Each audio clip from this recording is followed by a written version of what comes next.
welcome to Hedgehog. Hello, I hope you're having a great day and it's great to see you back again. So today we're back with Gina K and I wanted to give you some more tips about wreath builders. And lots of you have been asking me about these mega wreath builder templates because I guess they're a little bit of a different beast. You need the memory Misti, the large size Misti, to be able to work with them. You can get them bundled, a really great deal. And again, links in the video description, plus some awesome coupon codes that Gina K have given us for this 2-day video special event. And what I wanted to show you was how to use the wreath builder. And you can get these really cool mega designs from Gina as well. You can get ones that you download or pre-printed ones. And I'm going to show you how to make a really cool home decor piece for your home. And I'm super excited because we're going to just do a general home one, but in this pack there's also a welcome to my craft room one. And if you haven't already heard, Greg is building me a new studio in the basement, so I'm going to be doing a welcome to my craft room one, which you'll see appear down there. Maybe we'll even do a second video about it. But if you missed yesterday's video, check it out in the top right hand corner. It was tips about using the smaller wreath builders, and we talked about how to get that perfect position with your smaller wreath builder. And I showed you a really cool tool that I kind of put together myself of how to get that perfect position and things like that. We'll be using a larger version of that today as well. So I think you've got in here, so you've got Home Sweet Home. They come in different colors as well, which is really pretty. I really like that tealy kind of color. Maybe we'll use that. We'll put that as a possible. We've got Let's Stay Home. So again, in those 3 colors. Love You More. Again. There, so do not worry about tomorrow. There's no place like home. Oh, I like the no place like home. Maybe we'll do that. And then you've got the welcome to my craft room, which is the one I'll be doing for my new craft room. But we'll do that one another day. So I'm going to put that to the side. This is the mega wreath builder template. Let's get them out the packaging here. And I can show you what they are all about. Like this. Okay, so this is what you get in your package. So you've got, they work with the 7.5, the 6-inch, and the 4 3/4. So this is your base piece you've got here. Put all these other bits to the side as I show them to you. And then as you work into smaller pieces, so this works with your 7.5, and then when you want to work with your 6, you put this piece in.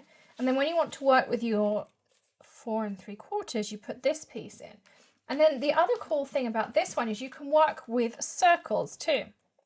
So if you want to work with circles, you put this one in, and then you can put this one in, and then you can put this one in. So you can see here how you can work with loads of different pieces and ideas and different things. So you can see there how it all fills in together.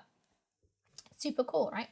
The other thing about this is if you want to build circular wreaths, so if you want to mask pieces off, you can see there how you can mask off the center. So if I want to do this, so you can see when I'm doing my no place like home in a minute, I'll show you how I can mask off that center to make sure I get that perfect position. So let me show you how I work with wreath builders. And again, I'm going to give you some of my top tips. I do have a top tip video just about top tips of working with wreath builders, and you can check that out in the top right hand corner, but I'm going to go over a lot of those tips today. So as I say, if you're going to work with these, you do want the memory Misti, and I like working with the mouse pad in there. I find it makes it far easier to work with. So the first thing I'm going to do is take my wreath builder, and I like to put arrows on it. It doesn't matter whether they're clockwise or anti-clockwise, as long as they all go in the same direction. And the reason I like to do that is I don't know about you, but once I start stamping, I never know, am I going this way or have I started going this way? Because I get so kind of zoned into that stamping. I'm like, which way was I going? So I like to just put arrows on there. I do that, of course, with a Sharpie, and they're permanent. And then I always know that I'm going that way with my stamping. So I find just that's really easy. Now, the next thing I like to do, and you can do this with sticky grid, with the bigger pieces, like the memory Misti, you could either tile some pieces of sticky grid, you can take some of these small pieces of sticky grid and just pop them underneath your wreath builder corners like this, or the easiest thing, in all honesty, is to grab some repositional adhesive. This is the Scrapbook Adhesives Easy Dots, repositionable. Again, I'll link everything for you in the description. And it really does help every channel. When we say links are in the video description, it really is important to us that you use those links. They are affiliate links, which means we get a very small commission off of any time you click those links and you buy something, but it supports us as content creators. So we always appreciate when you use those. But the reason I stick it down is you can see now my wreath builder isn't going anywhere. So I find that that makes it much easier because it means my wreath builder is not going to move around and you're going to get a better end product. So I can now put my no place like home in here. You can see now it fits in there nicely. And so if I wanted to mask out the center because I wanted to do some overstamping or things like that, what I would do is, let me show you.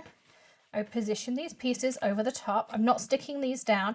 If I was going to do a smaller piece, so if I was doing a smaller square, I would add repositionable adhesive under these. So again, they're not going to move around on me. So if you want to do the 4 3/4 inch pieces, add some of those repositionable dots underneath on here and stick those down. And then if I want to remove them, the repositionable adhesive on the back, you can just do it with your finger or get one of the adhesive erasers, and I'll pop those in the video description for you.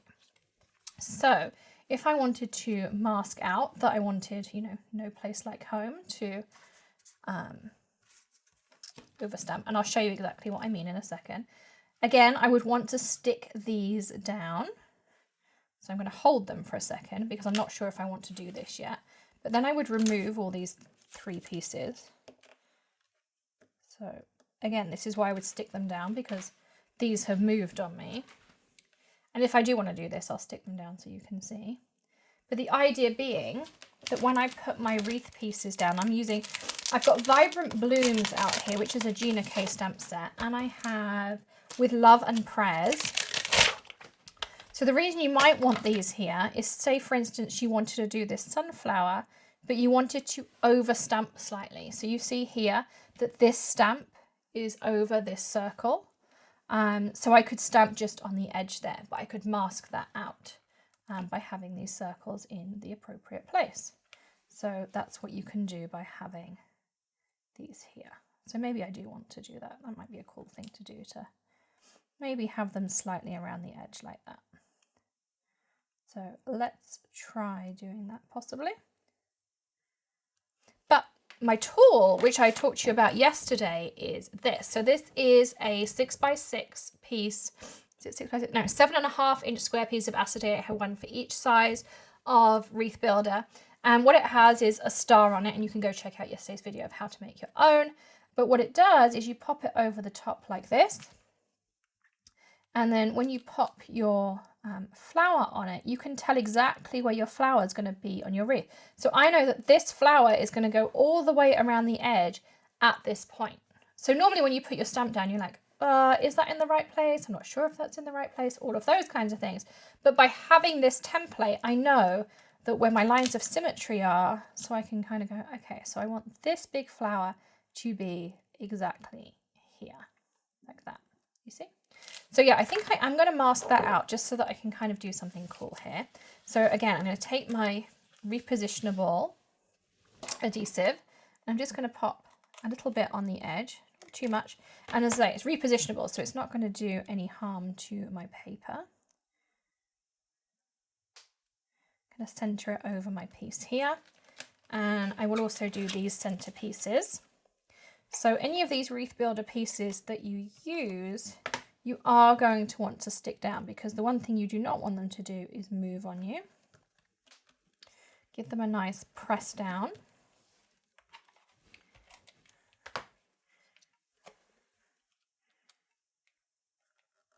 Like so.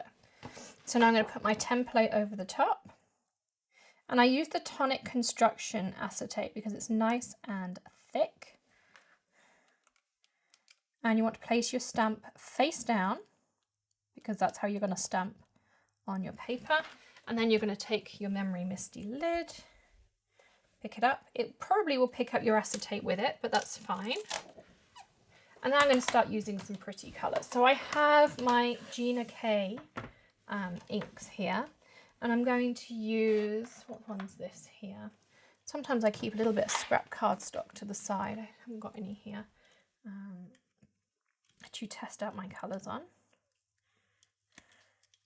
I'm just going to grab a piece out of my little cardstock piece here. So this is something else that I do, is I just keep a piece of cardstock next to me and I just kind of touch it on the side. I'm like, yep, that's the color I want to use. I mean, if you do swatches, of course, it's easy to swatch out too. So what you do, ink up your stamp. Of course, the beauty of using a stamp positioner for this is you can restamp if needed. I have my very pretty sunflower here, and then all I'm going to do is pick this up, and it doesn't matter because I have my template in there. I can just kind of check where that's going to go. Yep, that's good. Again, ink up. So I'm going to go all the way around, and what I'm going to do is I'm just going to keep building up this design. Something that I thought I might want to do is also add in some heat embossing. So you can heat emboss with your, what's it called? Wreath builder. So you can heat emboss with your wreath builder. What I would do is just do one round emboss, just depending on how detailed it is. I wouldn't do multiple rounds just because of how quickly it dries, but I'm going to try out the new Gina K embossing and watermark ink. I also grabbed her rose gold embossing powder because I'm all about the rose gold. So I'm going to try that out as well. So you can watch me kind of go around my piece. I'll be using my fun template, and then we'll see how it turns out.